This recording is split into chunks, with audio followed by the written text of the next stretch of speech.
خب سلام خدمت دانش آموزان عزیز. با ادامه حل تمرینات کتاب در خدمت شما هستیم. به فعالیت صفحه 5 رسیدیم. مجموعه متناهی و نامتناهی.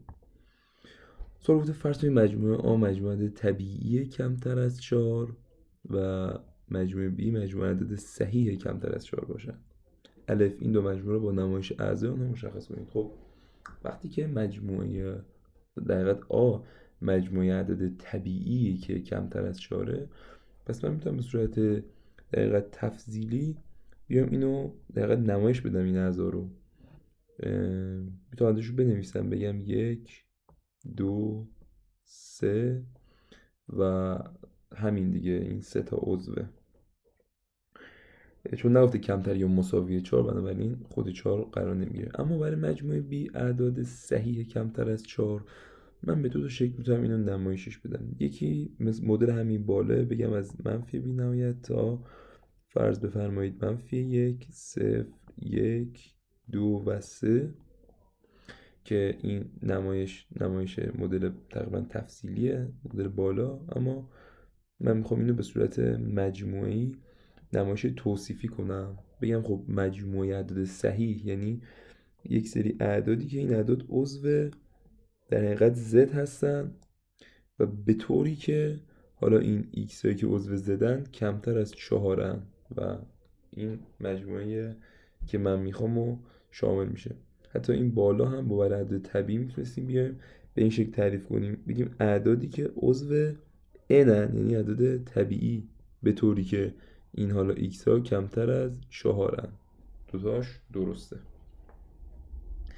خب این دو مجموعه با نمایش آنها مشخص کنیم. مشخص کردیم آ چند عضو دارد. خب آ قطعا 3 تا عضو داره و دقیقا چون نمایشش دادم دیگه 1 و 2 و 3. و درباره تعداد بی چه میتوان گفت؟ قطعا مجموعه بی مجموعه نامتناهیه، یعنی انتها نداره و دقیقا عدد صحیح کمتر از 4 میشه 3 2 1 0 منفی 1 منفی 2 منفی 3 تا بی نهایت میره، چون اینا عدد صحیح کمتر از 4 هستن و خب نامتناهیه. مجموعه مانند آ را که تعداد اعضای آنها یک عدد حسابیه یعنی عضو W و خب W اما توضیح دادیم که میشه از 0 تا مثبت بی نهایت عدد پله‌ای که دقیقاً هیچ فاصله بینشون نیست، تا بی نهایت ادامه پیدا میکنه. میگن عددی که مجموعه مانند آ که تعداد اعضای آنها یک عدد حسابی است مجموعه متناهی مینامند. خب پس تعداد اعضا باید چی باشه؟ تعداد اعضا باید یک عدد حسابی باشه، یا 0 یا 1 یا 2 یا همینجوری الی آخر. خب اما بریم سراغ سوالات. تدریس این مباحث رو داشتیم قبلا. سوال گفته متناهی یا متناهی یا نامتناهی بودن هر یک از مجموعه زیرا مشخص کنید. درباره مجموعه متناهی سعی کنید تعداد دقیق یا تقریبی از هر یک از آنها رو بنویسید. خب مجموعه عدد اول یک رقمی قطعا مجموعه متناهی است. من حتی میتونم اینو آ بنامم و اعضاشو مشخص کنم، عدد 2 3 5 و 7 و همین دیگه. این دقیقا یک مجموعه 4 عضویه. مجموعه انسان‌های کره زمین قطعا این هم مجموعه متناهیه. حالا در حقیقت ممکنه که مثال میزنم، فکر کنم حدود نمیدونم دقیق ولی فکر کنم حدود 10 میلیارد، مثلا 10 میلیارد آدم اگر باشه، نمیدونم شاید هم کمتر باشه یا بیشتر، اطلاعات ندارم در مورد. مجموعه عدد طبیعی فرد، خب عدد طبیعی فرد هم قطعا مجموعه نامتناهیه، چون در حقیقت اینجوری میشه دیگه 1 3 5 7 11 9 و 11 و الی آخر. در حقیقت هر عددی که شما بگید من میتونم بگم یه مجموعه یه عدد دیگه بگم، مثلا بگی 1 میلیارد و 999 میلیون 999 هزار 999، بازم هم میگم میشه عدد بعدی میشه مثلا 2 میلیارد و 1. این عدد فرد، پس هیچ انتهایی نداره عدد طبیعی فرد. مجموع سلولهای عصبی مغز یک انسان، این هم باز مجموعه قطعا متناهیه و باید اینو بزنیم و ببینیم حدودی. مثلا من حالا تو اینترنت باید جستجو کنیم، مثلا نمیدونم واقعا حدس نمیتونم بزنم، ولی فکر کنم حدود 1 میلیون یا 2 میلیون مثلا باشه. مجموعه تمام دایره های به مرکز مبدأ مختصات. خب ببینید اگر که ما فرض کنیم چیزی که داره این میگه اینه، اگر این محور x و y باشه، مجموع تمام دایره هایی که مرکزشون میشه مبدأ این مختصات، یعنی مثلا مبدأش اینجاست و حالا مثلا شعاعش هست 1 سانتی متر، مثلا شعاعش هست 2 سانتی متر، شعاعش هست 3 سانتی متر، شعاعش هست مثلا 2.5 سانتی متر. یک عالمه به هر حال دایره است و خب قطعا نامحدوده، چون شعاعهاشون نامحدوده. مرکزش مشخصه، مرکزش مبدأ، ولی چون شعاعش عملا بی نهایت عدد میتونه باشه، پس عملا مجموعی نامتناهی خواهد بود. مجموعه دانش آموزان مدرسه شما، خب قطعا مجموعه متناهیه. حالا من طبیعتا تو مدرسه زیادی هم فکر میکنم حدود الان 500 تا دانش آموز داشته باشیم تو مجموعشون دیگه، تو مجموعشون دانش آموز من دیگه خودم. حالا مدرسه، البته مدرسه رو اگه بگه، ببینید ما 8 تا کلاس داریم توی پایه متوسط اول، تو هر پایه تقریبا 30 تا هم، که میشه حدود 18 تا 30 تا، میشه تقریبا 5400 تا فقط توی، آره دیگه، مدرسه میشه. خب حدودی مثال زده دیگه. مجموع اعداد طبیعی 10 رقمی، خب این قطعا مجموعه متناهیه، چون اگه اسم مجموعه رو آ بنامیم، مجموع اعداد طبیعی 10 رقمی از 10 رقمی دیگه ها، از عدد 1 با 9 تا 0 از این شروع میشه تا در حقیقت 10 تا 9. حالا تعداد اینا چند تاست؟ میشه آخرین عدد منهای اولین عدد تقسیم بر فاصله اونها به علاوه 1. یعنی آخرین عددی که در حقیقت طبیعیه و 10 رقمیه اینه: 999 9 10 تا 9 دیگه، 1 2 3 4 5 6 7 8 9 10 تا منهای 1 با 9 تا 0 3 4 5 6 7 8 9 تقسیم بر فاصله شون که هست یکیه و منهای 1. حالا یاد هرچی به دست اومد منهای 1 میکنیم و میشه تعداد حالا اعضاش. مجموع درخت جنگل آمازون، خب اینم باز به هر حال مجموعه متناهیه و اینجا فکر کنم تعدادش اومده توی این بخوانی حدود چقدر زیاده، 1000 میلیون 390 میلیارد. درسته؟ بیشتر نه، این که هزاره، این میلیونه، آره دیگه این میلیارد دیگه. خب 390 میلیارد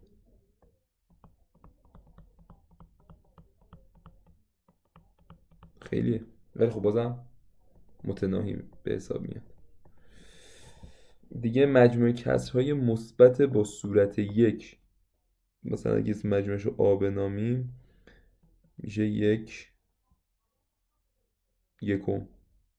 کسرهای مثبتی که صورتشون 1 1 و 1 دهم، 1 1 و 2 دهم، 1 1 و 3 دهم. قطعا نامتناهی خواهد بود. تازه حالا بره بشه 1 دوم، همینجوری نامتناهی خواهد بود. مجموع مضرب های طبیعی عدد 10، اینم باز اگه اسم مجموعش رو آ بنامم، مضرب های طبیعی دیگه. خب 10 1 10 تا، 10 2 تا، 20 تا، 30 تا، 40 تا، اینم قطعا مجموعی نامتناهی. بازه 0 تا 1 یعنی تمامی اعدادی که بین 0 تا 1 قرار دارن. خب دقیقا این اگر مجموعه x های عضو r باشه، به طوری که x بزرگتر از 0 و کوچکتر از 1 دیگه ها. خب شما هر عددی بگی اینجا مثلا بگی 2 دهم، بعد من میگم خب 200م هم وجود داره، 2000م، 2 میلیاردم، 10 میلیاردم. قطعا مجموعه نامتناهی تمامی بازه ها، نکته تمامی بازه ها نامتناهی هستند، یا تمام زیر مجموعه‌ای از عدد طبیعی، هر زیر مجموعه از عدد طبیعی که در یه دقیقه در نمایش بازه‌ای باشه نامتناهی است. مجموع مولکولهای موجود در یک مول آب، خب این هم قطعا مجموعه متناهیه. حالا فکر میکنم که 6 ممیز 0.2 ضرب در 10 به توان 23 تا مولکول داشته باشیم. این به این عدد آوگادرو، به هر حال عدد بزرگه ولی خب بازم متناهیه. خب 2 تا مجموعه متناهی نام ببرید. من میگم که مثلا مجموعه 1 مجموعه اعداد زوج تک رقمی به فرض، و مجموعه دوممو مجموعه اعداد فرد تک رقمی مینام. 2 مجموعه نامتناهی مثال بزنید که یکی از آنها زیر مجموعه دیگری باشد. نامتناهی باید باشه و یکی از آنها هم زیر مجموعه دیگری باشه. خب من میگم مجموعه آ میشه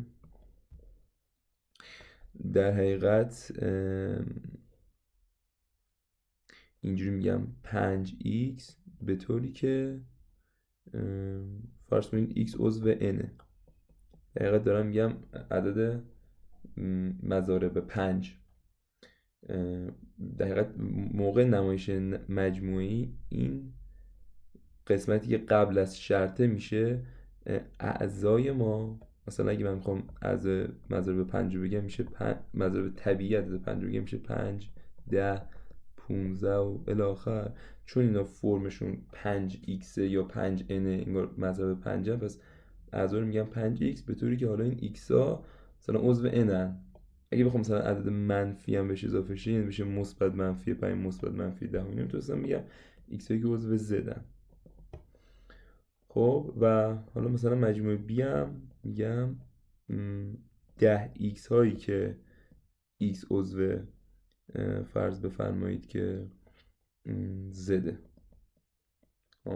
این هم میشه، این دقیقا مجموعه B میشه مجموعه مضارب 10، مجموعه A میشه مجموعه مضارب 5. بنابراین مجموعه B تمامی اعضاش در مجموعه A وجود دارن، چون هر عددی که مضرب 10 مضرب 5 هم قطعا هست. بنابراین B زیر مجموعه A خواهد بود به این ترتیب. یا میتونستیم بگیم که مثلا مجموعه A رو بگیم W و این یکی مجموعه هم بگیم N، که N نامتناهی، W هم نامتناهی، N زیر مجموعه W. یا Z یا Q فرقی نداره، شک کنم اینا درست بود. 2 مجموعه نامتناهی مثل A و B مثال بزنید که A زیر مجموعه B بوده و B منهای A تک عضوی باشد. خب بهترینش همین N و W رو میتونیم مثال بزنیم. در حقیقت خب N زیر مجموعی از W و میدونیم که N منهای در حقیقت W هم یک نه ببخشید، سوال گفته که 2 مجموعه نامتناهی مثل A و B مثال بزنید که A زیر مجموعه B باشد، یعنی تمامی اعضای A در B باشند و B یعنی اعضایی که در B هستند و در A نیستند تک عضوی باشند. خب این اصلا وجود نداره همچین مجموعه، یعنی B منهای A در چنین شرایطی توهی خواهد بود، چون تمامی اعضایی که در نه ببخشید درست گفتن دیگه. آره دیگه، اگر A رو بگیم N و B رو بگیم W، در نتیجه W منهای N مساوی میشه با یک تک عضوی 0. بله اینجوری من فکرم A منهای B داره میشه، در صورتی که درست B منهای A میشه مثلا W و N. یا مثلا میتونیم مثالهای دیگه هم بزنیم، مثل اینکه مثلا بیایم و چون گفتیم بازه ها هم نامتناهی هن دیگه، بیایم مجموعه A رو بگیریم مجموعه 1 تا 2 و مجموعه B رو بگیریم 1/2 خب اون وقت در حقیقت بی منهای ها یعنی 1/1 اینا فقط یک تک عضوی 1 خواهند داشت و باز اینم یک مثال دیگه بود از این قسمت. خب 1/3 عددی بین 0 و 1 است. 4 عدد گویای دیگر از بازه این بنویسید و جواب آنها با دوستاتون مقایسه کنید. خب عددی بین 0 و 1 باید بگیم 4 تا عدد، 1/4، 1/5، 1/6، 1/7. آیا میتوان بین 0 و 1 حد دلخواه عدد گویا ارائه کرد؟ بله، 1,000، 1,10,000، 100,000، 1,000,000، هرچی. در مورد متناهی یا نامتناهی بودن عدد گویای موجود در این بازه چه نتیجه میتوان بگیریم؟ تمامی بازه ها نامتناهی هستند، چون هر عددی که در عضو آر باشه در بین اینا میتونیم انتخاب کنیم دیگه. حتی اگه بازه 0 و 1,000 هم 1,000 هم بود باز هم نامتناهی خواهد بود. در مورد متناهی یا نامتناهی بودن Q چه نتیجه میتوانیم بگیریم؟ خب Q یعنی عدد گویا و خب عدد گویا عددی هستند که بتونن به صورت کسری نوشت. قطعا هزاران عدد بیشتر نامتناهی عدد وجود داره که میتونیم به صورت کسری بنویسیم، پس قطعا این هم نامتناهی خواهد بود. اگر آ داره یک زیر مجموعه متناهی باشد اگر آ داره یک زیر مجموعه نامتناهی باشد، یعنی یک مجموعه مثل B زیر مجموعه آ، این یک مجموعه نامتناهیه و مفهوم زیر مجموعه یعنی تمامی اعضایی که داخل این هست در این هم وجود دارن. خب وقتی این نامتناهیه خب پس قطعا باید آ هم یک مجموعه نامتناهی باشه که بتونه تمامی اعضا رو داشته باشه. خب اما تمرینات که سوالات بسیار خوبی داره. سوال اول گفته که فرض کنید یو مجموعه تمامی مذهب‌های طبیعی 5 باشد. خب اجازه بدیم من اینجا دقیقا نوتپد رو باز کنم و داخل این ما سوالات رو حل کنیم. خب این ور سوال رو ببینیم و این ور حل کنیم. تمرینات درس اول. سوال 1. فرض کنید که یو مجموع تمام مذهب‌های طبیعی عدد 5 باشد. الف یو را با نمایش اعضای آن بنویسید. خب چون گفته باید اعضاشون نمایش بدم دیگه نمیتونم عملا مجموعی بنویسم، بهش میگم یو برابر است با، چون گفته مضرب‌های طبیعی عدد 5 پس میشه 5 10 15 20 و الی آخر. این بخش الفش. بخش ب. خب بخش ب یو متناهی است یا نامتناهی؟ خب قطعا یو مجموعی نامتناهی است. پ این ساده است دیگه، چون تو بی‌نهایت ادامه داره. هر عددی بگی که مضرب 5 من یه عدد دیگه میتونم پیدا کنم، پس بنابراین نامتناهیه. یک زیر مجموعه متناهی از یو بنویسید. چون گفتم زیر مجموعه متناهی اسم مجموعه رو آ میذارم و فرض کنید که عضو 10 و 20 رو در حقیقت به عنوان مجموعه متناهی رو زیر مجموعه در نظر میگیرم. ت گفته دو زیر مجموعه نامتناهی مانند سی و دی از یو بنویسید به طوری که سی زیر مجموعه دی باشد. خب سوال ت گفته که سی باید نامتناهی باشه و دی هم باید نامتناهی باشه و سی زیر مجموعی از دی باشد. خب مجموع مرجع ما هم که یوه در این سوال و سی و دی باید نامتناهی باشه. خب من میگم که مجموعه سی میشه مضارب 100 عدد طبیعی، 100، 200، 300 و الی آخر. و مجموعه دی هم حالا به همین شکل. متمرتب چون باید سی زیر مجموعه دی باشه، مجموعه دی رو میگم مجموعه مضارب طبیعی عدد 10، 20، 30. خب قطعا عدد 100 هم و 200 و 300 هم در مجموعه دی وجود داره. در نتیجه سی و دی نامتناهی هن و سی زیر مجموعه دی، همونطور که سوال هست. خب این سوال 1. اما سوال 2. سوال 2 گفته چی؟ گفته که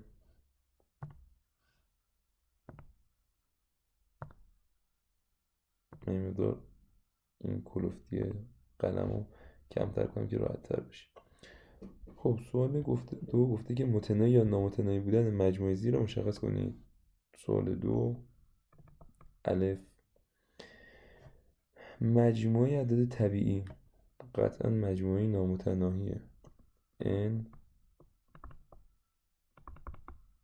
نامتناهی است.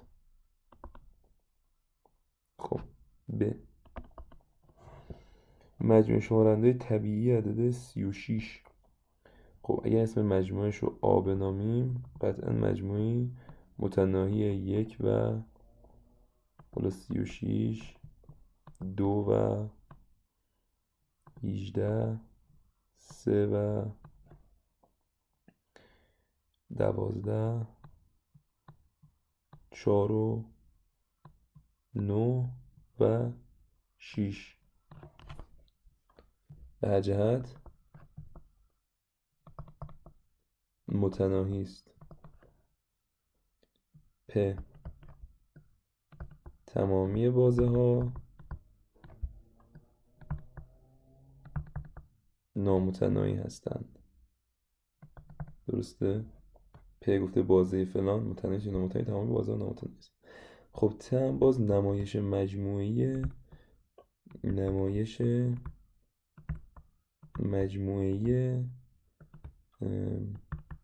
بازه در حقیقت از 1 باز تا 2 بازو داره، بنابراین نامتناهیه.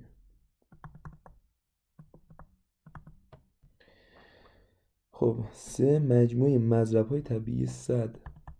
اگه اسم مجموعش رو بی بنامیم، مجموعه مضرب‌های طبیعی 100، 1، 100 تا 102 تا 200 تا، چون گفته طبیعی پس اینجوریه دیگه. 300 اگه میگفت صحیح اون وقت منفی ها و صفر هم بهش اضافه میشه، پس قطعا مجموعی نامتناهی است.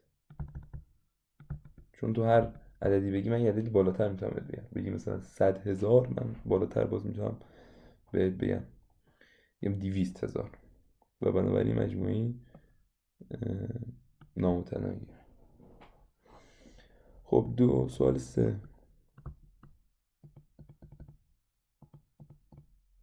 سوال 3 گفته که دو مجموعه نامتناهی مثال بزنید که اشتراک آنها مجموعه متناهی باشد. خب من میام از بازه استفاده میکنم، میگم بازه آ هست بازه بسته 1 تا 2 باز و بازه بی میشه بازه بسته 1 تا 2 بسته. و در نتیجه در حقیقت آ اشتراک بی برابر میشه با یک تک عضوی چی؟ اونایی که هم تو آ هست هم تو آ. نه مذارت اشتراکشون گفته چی میگم، این خیلی اشتراک دارن. دو مجموعه نامتناهی. خب مجموعه آ، بذارین به صورت مجموعی بنویسم، میگم مجموعه آ برابر است با x هایی عضو آر، اون قطعه نامتناهی دیگه، به طوری که این x ها بزرگتر مساوی است با 1 و کوچکتر مساوی است با 2. در نتیجه نمایش بازه مجموعه آ میشه از 1 تا 2.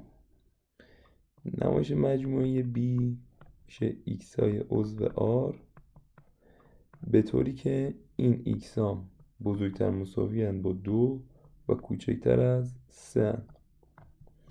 نمایش بازش میشه چی؟ مجموعه B میشه از 2 تا 3 باز. خب اشتراک این دوتا مجموعه یعنی در حقیقت جایی که هم در A وجود داره هم در B. اگر اینجا باشه 0، اینجا باشه 1، اینجا باشه 2 و اینجا باشه 3، در حقیقت مجموعه A میشه از 1 و خود 1 تا 2 و خود 2 هم هست. مجموعه B میشه از 2 و خود 2 تا 3 ولی 3 باز. تنها جایی که اینا با هم اشتراک دارن همین نقطه 2، یعنی هم 2 هم تو A هست هم تو B. این اگه B باشه و این A، بنابراین A اشتراک B برابر است با یک تک عضوی 2. یا میتونستیم مثلا چیکار کنیم؟ یا میتونستیم از مجموع اعداد استفاده کنیم. مثلا مجموع اعداد A رو بگیریم فرض کنید W و مجموعه B رو بگیریم Z منهای N. مجموعه A نمایش اعضاش میشه از 0 تا مثبت بی نهایت و مجموعه B میشه اعدادی که در Z هستن و در N نیستن، میشه از منفی بی نهایت تا -2 -1 و 0. چون 0 در Z هست ولی در N نیست، پس میتونه عضو مجموعه Z منهای N هم باشه. بنابراین از این دوتا نتیجه میگیریم که A اشتراک B برابر خواهد بود با 0 و هر دوشون هم نامتناهی هست. یا بنویسم که حالا اشتباه نشه. این هم سوال 3. خب اما سوال 4 یک مقدار سوال طولانیه، دقت کنید. سوال 4 الف و یک مقدارم نیاز داره به رنگ. اگه من بتونم که ویو اینو عملا خب اینجا ویوشو داشته باشیم. اگر که مجموعه آ رو در الف گفته که -3 و 0، خب اجتماعش با -2 و 5.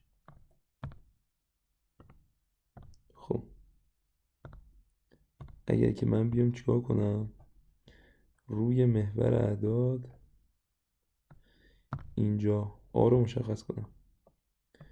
اگه اینجا -3 -2 -1 0 1 2 3 4 و فرض 5 باشه، خب از -3 که خودش نیست تا 0 و خود 0 هم نیست ادامه داره، اجتماعش با -2.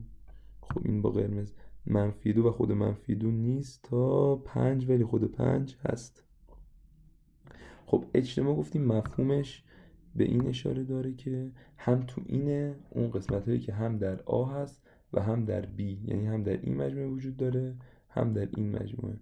بنابراین این مساوی میشه از -3 که شروع شده تا 5 و 5 هم باید در حقیقت ببندیم به این شکل. خب بنابراین میریم سراغ قسمت ب. قسمت ب گفته که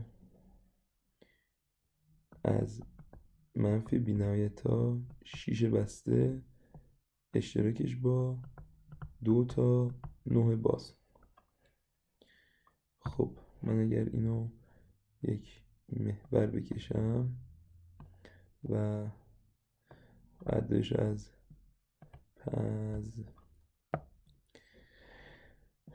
از 1 2 3 4 5 6 7 8 9 بذارم. خب از منفی بی‌نهایت تا 6 بسته اومده، یعنی مجموعه اول میشه اینجا و مجموعه دوم از 2 باز تا 9، یعنی اینم بازه و تا 9 ادامه داره. خب چون اینجا از ما دقیقا اشتراک رو میخواد، یعنی باید بیام جایی که مشترک هستن دریابم. خب این قسمت تا اینجا اشتراک دارن، ولی خب حالا یه مقدار باید دقت کنم. ببین مثلا توی این قسمت اول اگه دقت کنیم این 2 توی این اولیه نیست. اشتراک یعنی هم تو اولیه باشه هم تو دومی دیگه. خب تو اولیه نیست ولی از 2 به بعد هست تو دوتاشون. پس بنابراین میگم از 2 باز تا اینجا 6 هم تو اولیه هست هم تو دومی، پس تا 6 بسته میشه به این شکل. خب اما قسمت پ هم برم به دست بیارم. پ هم باز اشتراکه، این میشه بخش پ میشه اینجا اگه 2 باشه 3 4 5 6 7 8 9 10 و 11. بنابراین اینجا از 3 باز، یعنی 3 که خود 3 نیست، هست تا مثبت بی نهایت همینجور ادامه داره و اون بر از 6 که خود 6 هم نیست هست تا 10 ولی خود 10 هست. خب دقیقا انگار که مجموع دوم زیر مجموعه اول دیگه. خب پس بنابراین اینجا 3 تا مثبت بی نهایت اشتراکش با 6 تا 10. خب چون حالا اینایی که هم تو اولی هستن هم تو دومی، عملا ما باید فکر کنیم که همین مجموعی که زیر مجموعه هست رو بنویسیم دیگه، چون که تمامی اعضایی که در این هست داخل این هم وجود داره و ما اشتراکشون رو میخوایم جایی که هم تو دوتاشون باشه. پس اینجا حالا باز بررسی کنیم. اینجا 6 داخل اولی هست ولی داخل این دومی وجود نداره. پس بنابراین از 6 اینجا داخل دوتاشون وجود داره. درسته؟ اینجا اگه دقت کنیم از اینجا 6 داخل دوتاشون وجود داره، هم داخل این بازه وجود داره هم داخل این بازه و اینجا هم بخش 10 که باز تو دوتاشون وجود داره. پس میشه از 6 تا 10 و 10 بسته دیگه چون 10 هم تو دوتاشون هست، پس میشه از 6 تا 10 بسته. خب بخش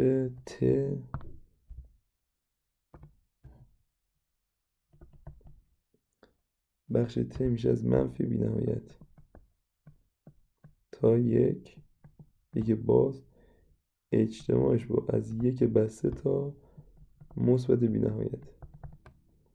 بنابراین اگه بخوام داخل یه مجموعه ای اینو نمایش بدم، خب اینجا فرض کنیم باشه 0 1 2. مجموعه اول از منفی بی نهایت تا 1، یعنی از منفی بی نهایت میاد تا 1 ولی خود 1 نیست پس بازه. و مجموعه دوم از 1 بسته، یعنی خود 1 هست تا مثبت بی نهایت. و سوال از من اجتماع این دوتا رو خواسته. خب اجتماع یعنی هم باید داخل این اولیه باشه، یعنی همه اینا. خب پس از منفی بی نهایت میاد تا، خب باز اینجا تو 1 تو این نیست ولی خب تو این هست دیگه، پس اینجا 1 هم شامل میشه میره تا مثبت بی نهایت. پس منفی بی نهایت تا مثبت بی نهایته، یا همون همه عدد حقیقی رو شامل میشه دیگه. اجتماع این دوتا بازه. خب بخش 3 ثریا. اینجا سوال گفته چی؟ گفته اعدادی که از 3 تا مثبت بی نهایت هستن کم کن از این مجموعه بازه 2 تا 4 یعنی ما باید ازش ور داریم، از این بازه باید این بازه رو حذف کنیم. خب پس بنابراین در این نمودار من اینجا میگم این 1، این 2 به فرض، این 3، این 4 و این 5 و بازه اولم میشه از 3 که خود 3 نیست تا مثبت بی نهایت میره و بازه دومم از 2 و خود 2 هست خب تا 4 ولی خب خود 4 نیست. خب کاری که اینجا باید انجام بدم چیه؟ اینجا باید از این مجموعه آبی رنگ هر عضوی که داخل قرمز هست رو بردارم. خب تا قبل از این 3 که از هیچ عضوی تو آبیه نیست، ولی همین سم تو این آبیه نیست، خب تو همین اولیه یعنی نیست. پس از اینجا به بعدم اگه دقت کنید از این قسمت به بعد هم تا اینجا هم دقیقه داخل این بازه قرمز رنگ وجود داره. پس همه اینا باید حذف بشه و شروع بازه دقیقه این بازه منهای از 4 و خود 4 هم هست. بله از خود 4 شروع میشه. چرا از خود 4 شروع میشه؟ چون این دقیقاً باید از این بازه آبی رنگ عددی که این قرمز هست رو بردارم. خب تا اینجاها همه اینا قرار دارن تو این آبیه، خب اینا که حذف میشن، ولی این 4 تو این قرمزه نیست. میبینی دورش در حقیقت دایره تو خالیه، پس این تو این قرمزه نیست ولی تو این آبیه وجود داره. پس از این دقیقاً از این 4 شروع میشه و تا بی نهایت ادامه پیدا میکنه.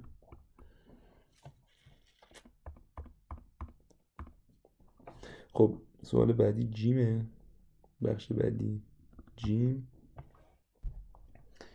گفته از 2 و خود 2 تا 4 باز کم کن از این بازه 3 تا مثبت بی نهایت دیگه. میبینید فکر کنم برعکس اینجا این دوتا منها رو عوض کرده این دفعه. دقیقا توی این سوال ما داریم برعکس بالا از قرمز رنگه آبیا رو حذف میکنیم. پس من دوباره اینجا از 1 2 3 4 5 6 اینا علامت میذارم و میگم که از 2 و خود 2 شروع میشه تا 4. حالا از این بازه باید حذف کنم. این دفعه این قرمزی که از 3 شروع میشه تا بی نهایت میره. دقیقاً اعدادی که یعنی دقیقاً بازه‌ای که داخل این آبیه هست و داخل این قرمز نیست رو میخوام. خب از 2 تا اینجا 3 داخل این آبیه هست و خب داخل قرمز هم نیست. پس از 2 و خود 2 شروع میشه میاد تا اینجا 3. خب تو 3 اگه دقت کنید 3 داخل مجموعه آبی هست ولی داخل قرمز هم نیست. پس در حقیقت تا 3 و خود 3 رو من اینجا دارم، ولی از اینجا به بعد نگاه کنید از اینجا به بعد باید از این مجموعه آبی رنگ حذف کنم. پس این قسمت ها همه از این برداشته میشه و آنچه که میمونه همین 2 تا 3 بسته است. تمام شد. همین بخش موند. خب اینم از سوال 4. بریم سراغ سوال 5. سوال 5 گفته که مجموعه آرمنهای 3 را روی محور نمایش دهید و سپس از آن رو به صورت اجتماع 2 تا بازه بنویسید. خب اول باید بریم چیکار کنم؟ اینو روی محور سعی کنم که نمایش بدم. خب اگه اینجا مثلا باشه 3، خب اعداد اونایی که داخل آر هستن یعنی از آر باید عدد 3 رو حذف کنیم. خب اونی که داخل آره از منفی بی نهایت هست تا اینجا 3. خود این سه رو باید از تو این آره حذف کنم، یعنی این سه داخل این آر نیست ها، حذفش کردم اینجوری نقطه تو خالی گذاشتم و بقیهش که هست.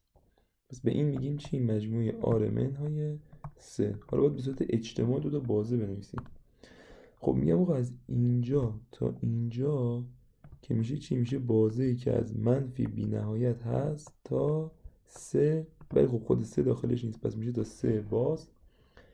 اجتماعش با دوباره از اینجا به بعد میشه از سه باز تا مثبت بی نهایت، پس تا از سه باز تا مثبت بی نهایت. خب ما راجع به اینو صحبت کردیم و دیگه اجتماع و اشتراک بازها. حتما ویدیو جلسه ای که ضبط شده رو ببینید اگه متوجه نمیشین من چی میگم. خب به هم نریزه. خب این هم از این. اما سوال 6. سوال 6 میگه که اگر آ زیر مجموعه B باشد، یعنی میگه آقا آ همه اعضای آ داخل مجموعه B هستن و B مجموعه متناهی باشد، یعنی B متناهیه و اینجا دقیقا این مفهوم داره اشاره میکنه که تمامی اعضای آ داخل B وجود دارند. خب و چون B هم متناهیه، یعنی چون همه اعضای آ هم داخل B وجود دارن، پس بنابراین مجموعه آ هم قطعا متناهیه. خب این تا اینجا. حالا این سوالش میگه اگر آ زیر مجموعه B باشد و B مجموعه متناهی باشد. سوال همین متناهی بودن یا نبودن آ رو خواسته. آنگاه آ متناهی خواهد بود با یا نامتناهی. خب به طب گفتیم میگه آ قطعا مجموعه متناهی خواهد بود. خب چون همه اعضایی که در حقیقت داخل آ هستن در بی هم وجود دارن، خب مجموعه بی کلا نامتناهی خودش. خب پس آ هم قطعا باید نامتناهی باشه دیگه، چون همه اعضاش توی بی هستن. خب این هم از این. جلسه آینده به دقیقت درس دوم میپردازیم، متمم مجموعه ها، فعالیتاشون، مثالش حل میکنیم و در آخرم بخش تمرینات رو با هم دیگه حل میکنیم که خیلی تمرین مهم و خوبی داره. حتما سعی کنید اول خودتون اینو حل کنین، این سوالا رو حل کنین و بعد از اون اگر نتونستین یا جای مشکل داشتین بیاین سراغ ویدیوهای این بخش. تا جلسه آینده، بدرود.